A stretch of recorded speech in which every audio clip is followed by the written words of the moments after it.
I will talk about how can you fix this problem or know how you can do that uh, on your Clubhouse app. So all you have to do, so you just click here on settings here. We'll just click on settings. It's going to show for you list like this here. Then you go down, just keep going down. You click here on apps. Come to apps list. In there you're looking for Clubhouse app, or just click on search. Then here at Clubhouse, it's going to show for you like this. Click on it. So then it's going to take you to this list. Click on for stop. Click on OK. Then you go down, just click on storage.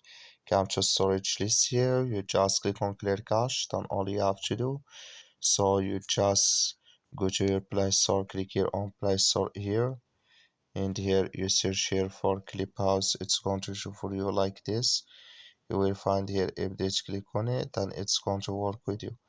That's all you have to do. Thank you for watching. Don't forget to support us by like and subscribe.